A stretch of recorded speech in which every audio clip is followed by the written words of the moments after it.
Hello and welcome to this edition of Scott and Pop Talk Baseball. Man, we're here. We're recording on the 27th, so I'm sure there'll be some more trades going on. We've had a few here and there, and I'm sure Pop is going to catch us up on all of that, and we'll have something to say about a few of them, I'm sure, and what to look forward to. But how you doing today, Dad? I'm doing fine.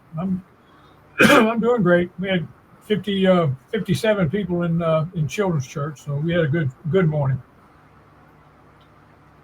I came home and grilled a steak, and I don't even know why I started to grill. I could have grilled it on top. Yeah, it's like that here too. It's not 98. as bad as yesterday, man, but it's warm right there today. Yeah, it's 98 or something today. It's supposed to be hot as blazes, and then Friday the high is supposed to be 78. So I'm trying to wait till Friday to cut grass again. Right. Let's get started. Now, before we get started about trades and all the other stuff, even the on the field stuff, I don't know if anybody saw the commissioner, Rob Manfred. Rob Manfred gave a speech early in the week, and he talked specifically about the money, spending, draft, and things like that, and the high points. He wants to do away with the lottery in the draft. He wants the worst team with the worst record to get the first pick, like the NFL. Well, that's the way it's been up until like 2 years ago. Right. Well, he wants to go back to that because he said, and then they said, well, what about a team tanking? And he said, well, I mean, they still tank. And they're still trying to lose. But he said the lottery said the worst team in the league sometimes picks 10th because they got he said he wanted the lottery done away with. So they're working on maybe doing that. The other thing, somebody brought up the spending. And he said, well, it's like some teams, the general manager will tell the owner, we can spend $20 million more on the and they worked it out on a computer and, with some computer program, we spend $20 million more, we can win 5 or 6 more ball games next year. And he said, and the owner will say, yeah, but that still puts me $150 million behind the Yankees, the Mets, and the Dodgers. So why spend the $20 million? I don't have the $150 million to cover the rest of it. Right. So I don't know what they're the problem. I really think they need the only way to solve it is a hard salary cap. A salary cap. And that's what Manfred's pushing with the players, but the players don't want to go there. Right. They don't want any part of that. They don't care if only 4 or 5 teams, have all the money. They don't care as long as they get their share. Because it's funny too, because it's only a handful of them that makes the crazy amount of money, right? They don't understand that a salary cap helps all of them. It really does, because then you can do a salary floor, and it makes the league more competitive. It puts you on a competitive team where you could probably make some more money. Yeah. But who knows? That's how I feel about it. And during the week, they were talking about in the Rookie of the Year, the shortstop for the A's, Jacob Wilson has. Jack Wilson, yeah. Yeah, he's moved all the way. He's moved up the list, but now I got another one. This kid, he's doing well in the National League. Third baseman for Milwaukee, Caleb Durbin, seems to be the favorite to win that, but it's close because the young catcher for the Braves is in the mix too. The National League is more open because they don't have that. Wilson's dominant, right? He looks like his dad played in the league. He has a pedigree, so he has composure that a lot of the young players don't. And that A's team, they don't play like a losing team. They just don't. When you watch them, I know they got to be loving playing in front of a crowd. They got to be loving all that energy that field has. They make plays. They play hard all the way to the end of the game. The Nationals do the same thing. We got teams out there that just don't do that. White Sox, Rockies, Pirates come to mind.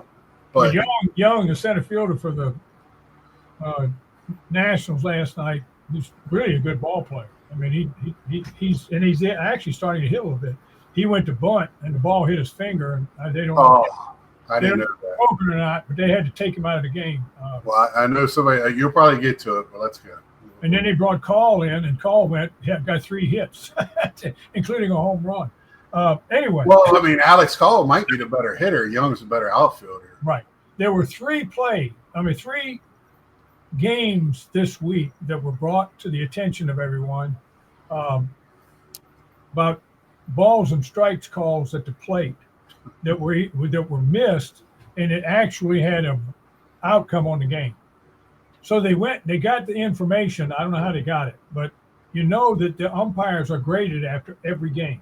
Yep. And the umpire, they have their own, MLB has their own square box up there for their strike zone. So far this year, over 27,000 pitches have been missed. 27,000.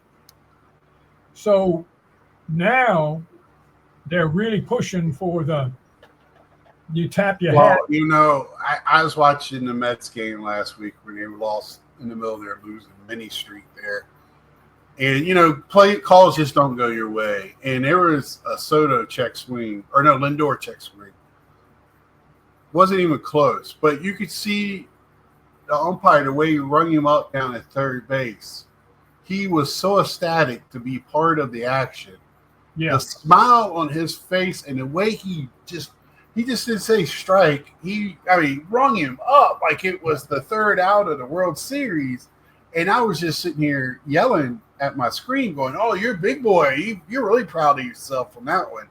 And I was like, I got to remember this one. It was horrible. Really bad. Really, Well, I had it on mute. Soto got called out on a strike. It was not a strike. It wasn't even Right. it was about 3 Well, inches. Alvarez took some good pitches last night. Now they're winning, and now it's kind of flipped their way where the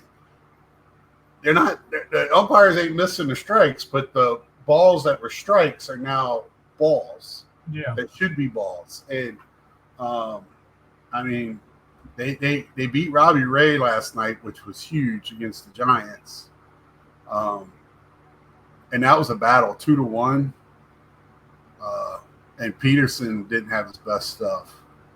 So now I'm worried about Peterson because he's now, here it is, not even August yet, and he's already exceeded innings. He has broke his single season innings record for personal. Right. So he was a reliever for a while too. Well, that, and I mean, he was like their 5th starter. So if he got in any trouble, they would yank him a lot. But yeah, he's been their middle relief. And sometimes he was like their 6th starter. You know what I'm saying? The guy comes when they need that 6th guy to pitch. Mm-hmm. So I'm worried about him. Yeah, we made the All-Star team. But anyway, that's my team. We're talking about all of baseball. All right. Well, the O's the other night got some bad news. Felix Bautista went on the IL with his right shoulder. He's their closer. Arizona. That's 2 years in a row now. Yes. Arizona. Nick Ahmed, 35 years old, infielder, was a Gold Glove recipient. Played for several years for Arizona. He retired, and so did Jesse Chavez, who was a right-handed pitcher who played 18 years in the major leagues. And his claim to fame was that he was traded 11 times, more than any other player in the history of the sport. Those 2 gentlemen retired. Right. I remember seeing him pitch, but I mean, he couldn't time to one team because he played for 11. They had a big trade yesterday too. Seattle had the biggest trade so far. They got Josh Naylor from Arizona, and they gave up left-handed pitcher Brandon Garcia, who was their 13th, ranked 13th on their prospect list, and right-handed pitcher Ashton Izzy, who was 16th. So they didn't give up a whole lot. If they didn't give up shit, then, because if you didn't give up a top 10 prospect, you can give up nothing. That's all they gave up for Naylor, and Naylor got a big hit for him last night. I know Arizona gave up a pitcher, traded a pitcher yesterday as well. they're showing him high-fiving everybody in the dugout. Well, the Mets, they got Gregory Soto, Mm-hmm.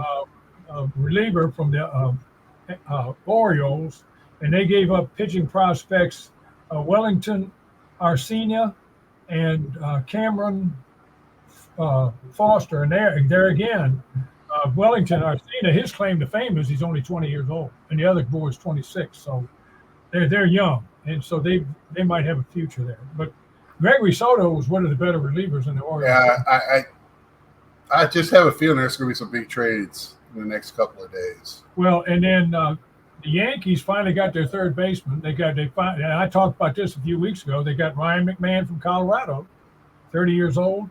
They gave up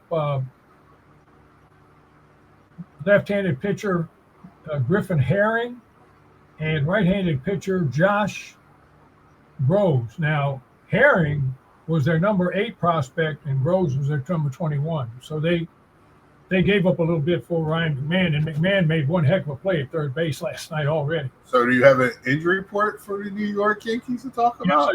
Yes, I did. Now, I was laughing because of the shortstop for the A's, Rookie of the Year.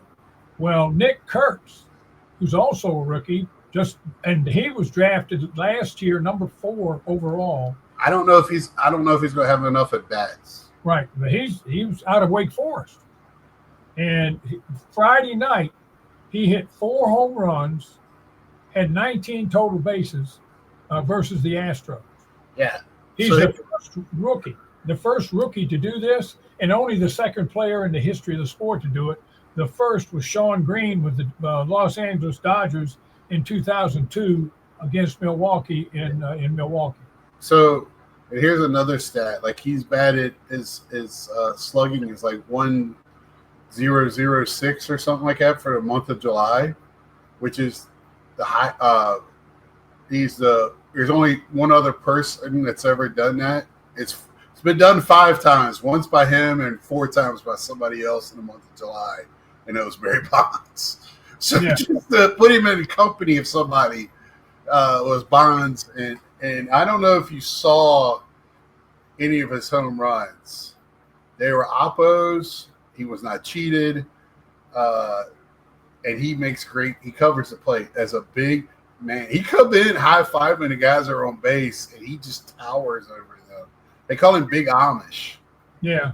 So I don't know where that comes from. I mean, I know there's Amish down here, but I don't know.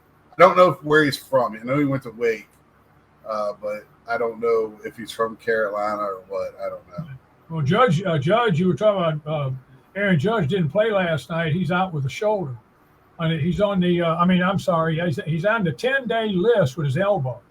Now, they did an MRI on his elbow, and there's no damage to the cartilage. There's no damage to the ligaments, anything like that. It's just they're calling it a severe elbow strain. So what they're saying though is when he comes back, they're hoping he comes back in 10 days, and then 10 days they want him to DH for 10 days. So everybody's like, what happens to Stanton for those 10 days? Well, Stanton's been hitting the ball pretty good. Right. Yeah, and so that's the question. Somebody that's playing in a different position, and he might be right why he shouldn't be playing there. I watched Devers the last night. The man looks like he needs directions at first base. He's trying. He's giving it his best. A nice pick over there. Yeah, he made a nice pick on a throw from third, and then he dropped the ball. It was a double play ball. Yeah, and I mean he's having some. He can't do nothing but laugh. Robbie Ray and him were hugging each other, laughing, going into the dugout. I feel for him. He's getting asked to do something. He was better in the outfield, I thought, but if you're not going to let him play third, put him back at DH anyway. Yeah. Well, then they got a log jam there too, because that's Wilmer Flores. You might as well do something because the Giants aren't doing squat. Right. They're treading water. Well, he might sell popcorn. Who knows? Yeah. I have a couple more trades. Ahmed Rosario, the utility guy who can play outfield and infield, was traded by the Nationals to the Yankees. And he's got good power too. they picked him up. Yeah, they picked him up when Judge went on the IL. And the Yankees gave up a right-handed pitcher, Clayton Beeter, and outfielder Martinez Brown. Kansas City traded for outfielder Randall Grichuk from Arizona, and Arizona gets right-handed pitcher Andrew. That's what I was thinking about. Grichuk, not a pitcher there. I was thinking about Grichuk. Yeah, Arizona is stacking pitchers because they've had so many injuries on their pitching staff. Now, for the standings, wasn't that long ago, New York was winning the East easily. They're 6.5 behind Toronto, who has the best record in baseball now and is just red hot. They are steaming. They are 6.5 up on the Yankees and 7.5 up on Boston. Detroit has gone 1-12 in their last 13 games. They were up by 7 million with Cleveland and Minnesota a couple of weeks ago. Now they're up by 7 on Cleveland, and Cleveland is winning, but they're not winning much. They're maybe one game over 500 the last 2 weeks. That division, count them out when it gets to the playoffs because none of them will hit. In the West, Houston is still hanging on, but they're not going to be there at the end. They're just not. Well, because that's, beginning of the year, I wanted to pick Houston, but it's like, man, sooner or later they got to get knocked off. But they just keep being there, man. Well, I mean, they're there, and they've got some injuries and things like that. Yeah. And the other thing is, Seattle's gotten better. Naylor's going to help them a lot. They got the best pitching staff in the division, and the team that's coming is Texas. Texas is 5 games over 500 now, and they're coming. They're only 5 games back of Houston. In the National League, the Mets are up by half a game over Philadelphia. The Cubs and Milwaukee, just like last week, are still tied, and Milwaukee's cooled off some. The Dodgers are playing terrible. They're like 2-14, but they're still 5 up on the Pods and 7 on the San Francisco because both those teams aren't doing much either. Yeah, what we were watching at the beginning of the year and thinking greatness, they kind of are just mediocre. They kind of leveled out. Well, see, the bad thing about this, where the Tigers and the Dodgers are playing terrible, is that sooner or later maybe they'll get well again and start playing better, and you haven't picked up any ground on them. Yeah. But I'm telling you, Texas is almost in the playoff hunt. So I picked the Rangers to come out of the American League this year, and then they just couldn't hit. I mean, that lineup they had in the World Series that killed the ball couldn't hit. So, but we'll see. They're coming. I've seen a few of the Texas games, and they look good. The wild card, New York, Seattle, and Boston, there's only a half a game difference in all 3 of them in the wild card situation. Texas is another half a game back behind them. Tampa is 2.5 back, but Tampa is struggling. They're treading water, and their snorkel is starting to fill up with water. So I mean, they're having problems. In the National League, the Cubs and Milwaukee, of course, being tied, that makes them tied for the wild card. The Phillies, San Diego, Cincinnati, and San Francisco are all 1 game back. 1 game back. And Miami, ladies and gentlemen, is 5 back. Miami is the other team that's hot. Well, I watched Cincinnati. I got to watch Cincinnati last week from Emily. That is just a fun team. I'm so mad I don't get to see them much. Talking about loosey-goosey, they come out there, the pitcher is doing a pitcher's change, and knowing that kid at shortstop, he's taking the glasses, taking them off, making fun of the coach, Francona. Francona, you always look at him thinking he's ready to fight everybody because he's so serious, and he's out there laughing, having a good time. That's just a fun team. And that's one of those teams that I like to see get in just to see what trouble they make in the playoffs. They're not going to do much. Francona they were interviewing Francona on MLB a couple of weeks ago, and they asked him, okay, you came back to manage, why Cincinnati? And he said, I looked at the teams that needed somebody, and Cincinnati just – he's like a father figure. Yeah, and I mean the players just love him. I mean, Oh, I'm sure. Yeah, you can tell when he come out there. They're all out there waiting on him. It's like it's going to be a party on the mound with the daddy coming in. Dad's coming out here to tell us how good we're doing. Yeah, so the other thing that kind of is weird to me, and if I'm a Boston night, is Dodgers come to town and Boston became LA Northeast.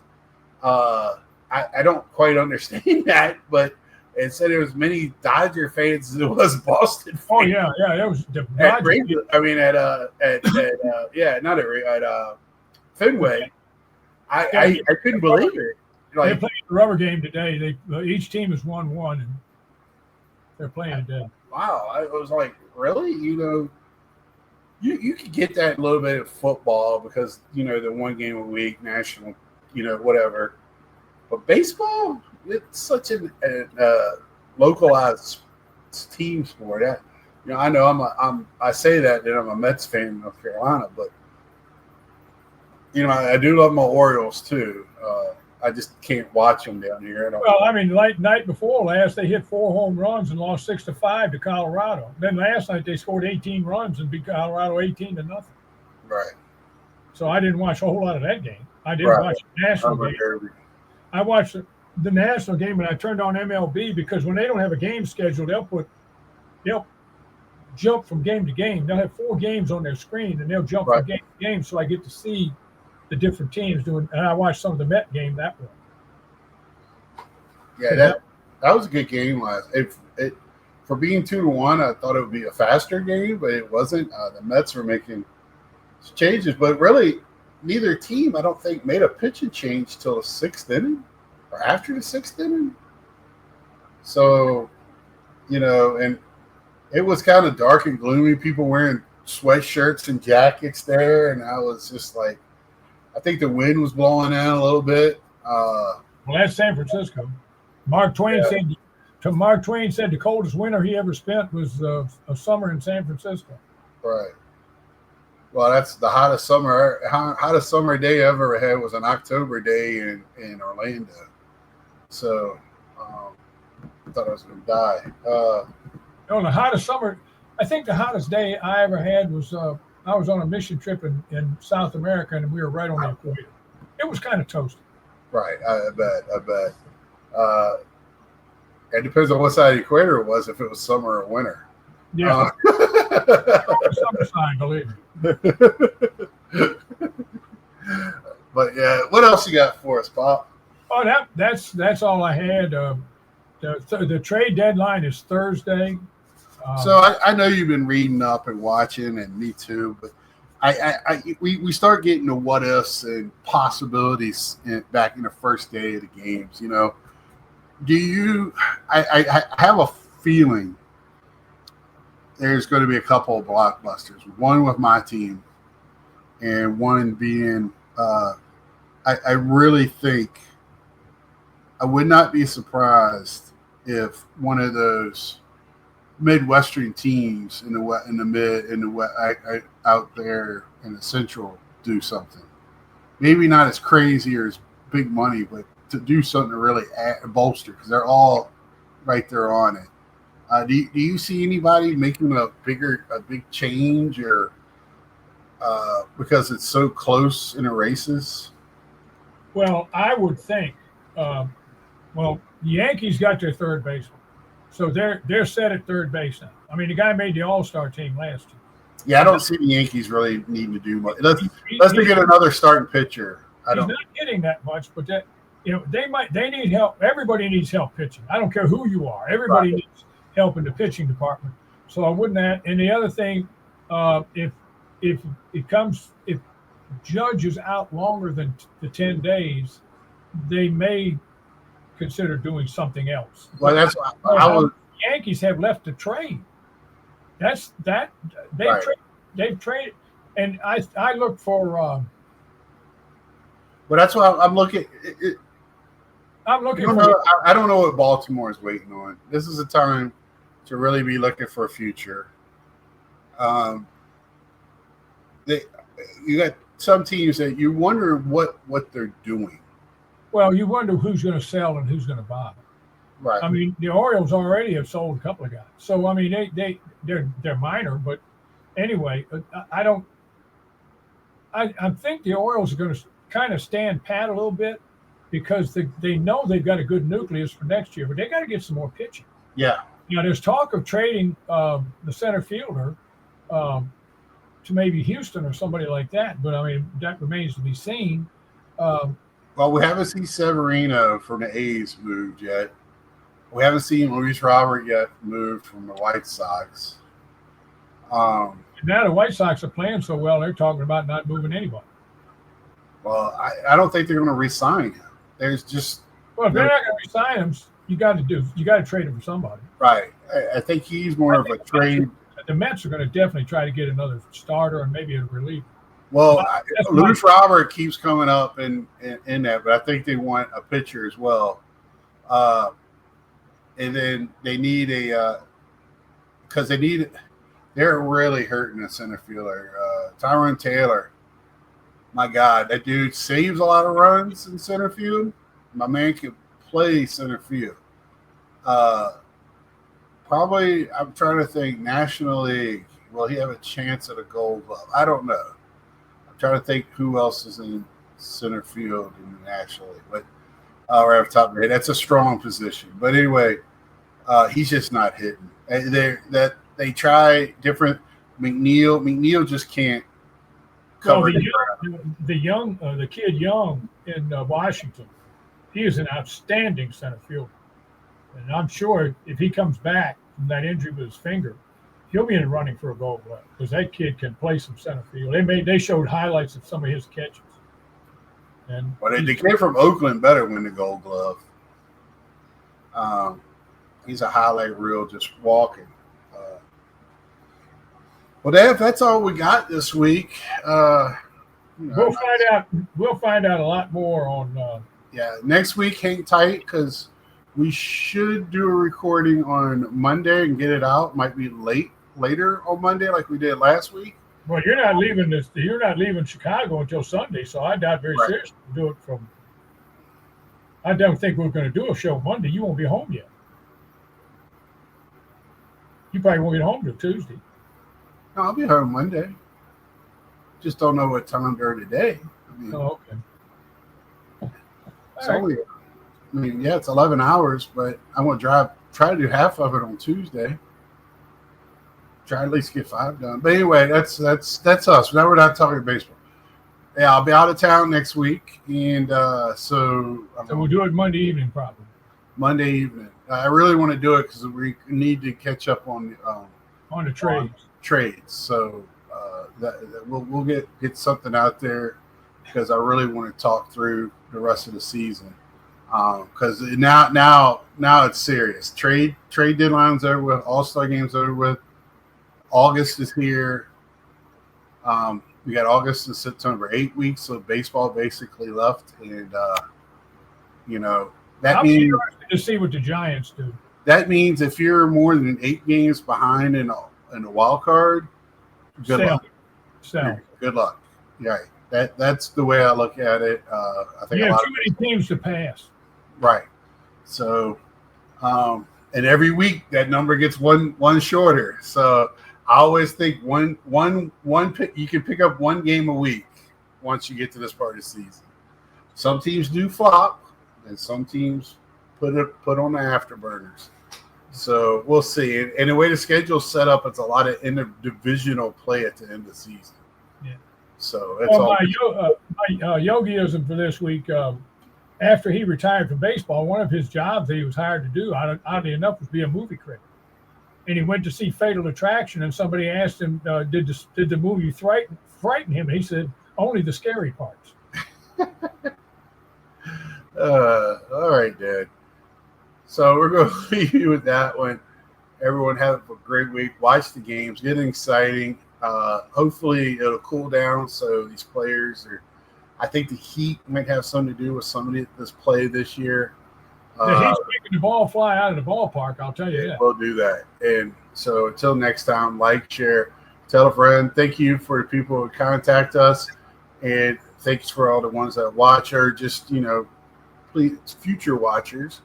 And until next time, subscribe if you haven't. And until next time, see ya.